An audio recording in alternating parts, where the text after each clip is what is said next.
قوله الحق وما خلقت الجن والانس الا لیعبدون۔ محترم ناظرین، اللہ تبارک تعالیٰ نے قرآن مجید میں ارشاد فرمایا ہے کہ میں نے جنوں اور انسانوں کو تخلیق نہیں کی مگر اس لیے کہ وہ میری بندگی اختیار کریں، تو میری عبادت کریں، میری بندگی اختیار کریں۔ تو بندگی کی حقیقت جو ہے وہ اپنے رب کے سامنے تسلیم محض ہونا ہے، اپنے رب کی معرفت حاصل کرنا ہے، اور اپنے رب کی معرفت حاصل کر کے پھر اس کے سامنے تسلیم ہونا ہے۔ چونکہ عبد کے ساتھ ساتھ جب ذکر آتا ہے عبد کا تو پھر مولا کا بھی ذکر آتا ہے، اور پھر مولا اور عبد کا جو رابطہ ہے، جو تعلق ہے، اس کا ذکر آتا ہے۔ تو پس جہاں عبد آئے گا وہاں مولا کی بات ہوگی، جہاں مولا کی بات ہوگی وہاں عبد کی بات ہوگی، اور جب دونوں کی بات ہوگی تو پھر درمیانی جو رابطہ ہے اس کی بات ہوگی، اور وہ جو رابطہ ہے وہ بندگی ہے، وہی بات۔ یعنی عبد جو ہے وہ اپنے مولا کو راضی رکھنے کے لیے جو عمل سر انجام دے گا اس کو بندگی کہتے ہیں۔ بس بندہ وہ ہے جو یہ دیکھے کہ میری اپنی کوئی چیز نہیں ہے، سب کی سب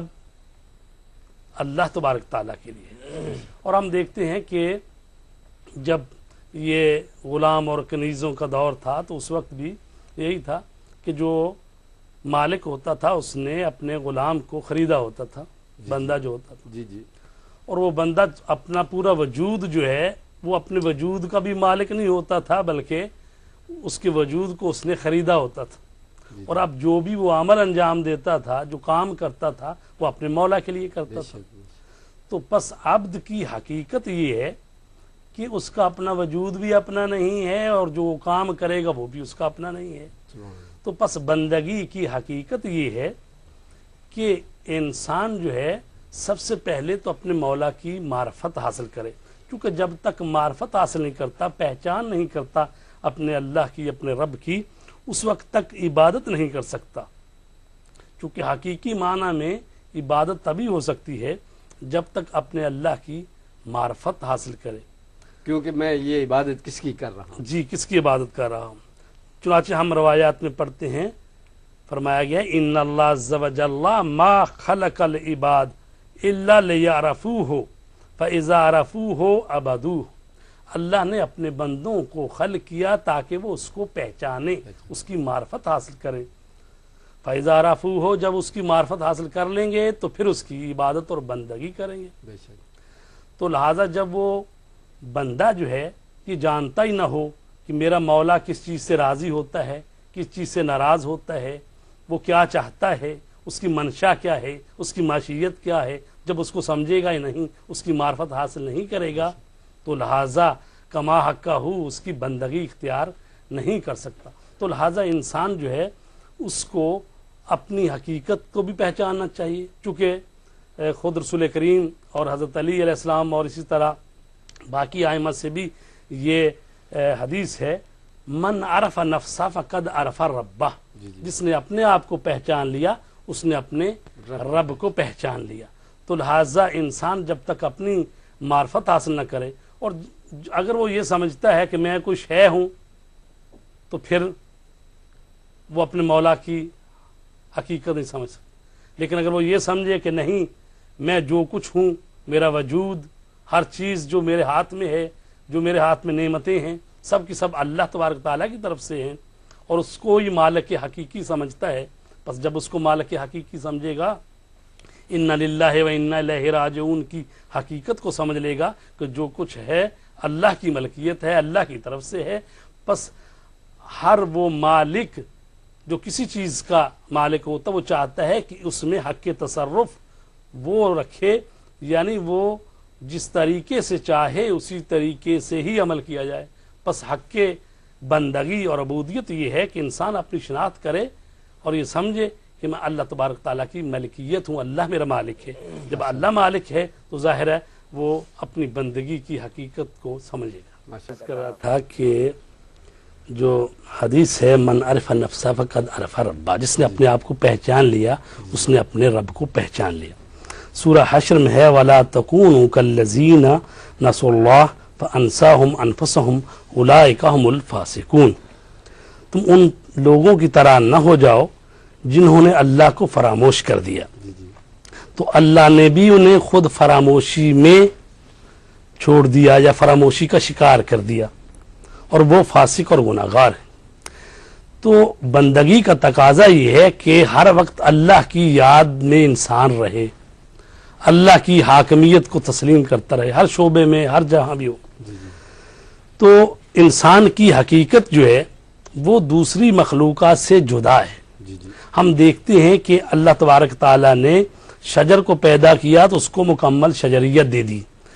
حیوان کو پیدا کیا حیوانیت دے دی، تو جب انسان کو پیدا کیا ہے تو اس میں صلاحیتیں رکھی ہیں۔ اس کو کہا گیا کہ ہم نے تجھے کان دیے، آنکھیں دی اور دل دیا تاکہ تم تعقل کرو، فکر کرو، غور کرو۔ اب انسان جو وجود میں آیا ہے تو جب یہ وجود میں آیا تو اس کو لچکدار روح دی ہے کہ اب اس نے خود ہی اس کو سنوارنا ہے، اور اس چیز کا سوال ہی نہیں ہو سکتا جو ہمارے ہاتھ میں نہ ہو۔ تو ہمیں کس طرح پیدا کیا اللہ تبارک تعالیٰ نے، یہ تو اس نے خلق کر دیا، تو یہ تو ہمارے ہاتھ میں نہیں ہے، اس کا سوال تو نہیں ہوگا ہم سے۔ ہم سے سوال یہ ہوگا کہ تم نے اپنی انسانیت کو کیسے تکمیل کیا۔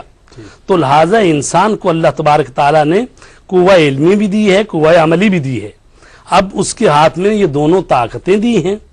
اگر قوہ علمی کو استعمال میں لائے گا تو اس سے عقائد اور نظریات اور آئیڈیالوجی بنے گی، اور قوت عملی کو استعمال میں لائے گا تو اس سے اس کے اعمال تشکیل پائیں گے۔ تو میں ایک سادہ سی مثال دیتا ہوں، جس طریقے سے ایک وہ نقاش ہے جو کہ اپنی تصویریں بناتا ہے، تو جو بہترین تصویر بنائی جاتی ہے، بعض دفعہ کہتے ہیں جی یہ فلاں مثلا قائد اعظم کا پورٹریٹ بنانا ہے، یہ 14 اگست کو اس کی نقاب کشی ہوگی، تو اب اس میں لوگ وہ بنا رہے ہیں، تو وہ پردوں میں اپنی تصویریں بناتے ہیں، اور پھر ایک خاص دن آتا ہے جب کہ وہ پردے ہٹائے جاتے ہیں تاکہ وہ جو انہوں نے بنایا ہے وہ منظر عام پر آ جائے۔